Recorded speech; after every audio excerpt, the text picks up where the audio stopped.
ఆంధ్రప్రదేశ్ ప్రభుత్వం రాజధాని అమరావతిని కడుతూనే రాష్ట్రంలో ఉన్నటువంటి ఇతర ప్రాంతాల స్వావలంబన అభివృద్ధి దిశగా ఫోకస్ పెడుతుంది.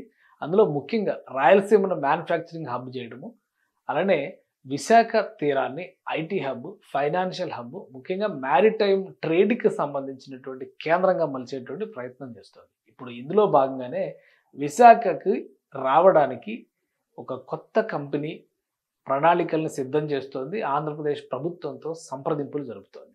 ఏంటి ఆ కంపెనీ? దాని వెనుక ఉన్నటువంటి బ్యాక్గ్రౌండ్ ఏంటి? ఒకసారి మనం విశ్లేషించే ప్రయత్నం చేద్దాం. ఆంధ్రప్రదేశ్కి తెలుసు, అందరికీ తెలిసినటువంటి అంశమే. సుదీర్ఘమైనటువంటి తీర ప్రాంతం ఉంది ఆంధ్రప్రదేశ్కి. ఈ చివరి నుంచి ఆ చివరి దాకా 1000 కిలోమీటర్ల పైన ఉంది. అందులో విశాఖపట్నం ఒక మేజర్ జంక్షన్ అవుతుంది. ఇప్పుడు ఇక్కడ ఉన్నటువంటి కాకినాడ కానీ, ఇటు మచిలీపట్నం పోర్టు డెవలప్ చేసేటువంటి ప్రాసెస్ కానీ, ఇక్కడ రామాయపట్నం, కృష్ణపట్నం ఈ పోర్టులు డెవలప్ అవుతున్నటువంటి విధానం కానీ ఆంధ్రప్రదేశ్ని మ్యారిటైమ్ ట్రేడ్లో ఒక గ్లోబల్ పవర్గా నిలబెట్టాలి, ముఖ్యంగా ఈస్ట్ కోస్ట్ సైడ్ బలంగా నిలబెట్టాలనేటువంటి ఒక ఆలోచన చేస్తున్నారు. ఆ క్రమంలోనే అనేక ఆప్షన్స్ని ఆంధ్రప్రదేశ్ ప్రభుత్వం సెర్చ్ చేసేటువంటి పనిలో ఉంది.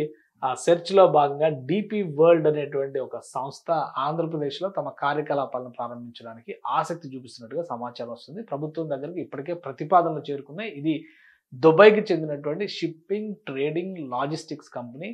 చాలా పెద్ద కంపెనీ. ఇటువంటి వ్యవస్థ కనుక వస్తే లాజిస్టిక్స్లో ముఖ్యంగా ఈ షిప్ బేస్డ్ ట్రేడింగ్లో ఒక భారీ ఇన్ఫ్రాస్ట్రక్చర్ విశాఖ తీరానికి వచ్చినట్టుగా మనం భావించవచ్చు.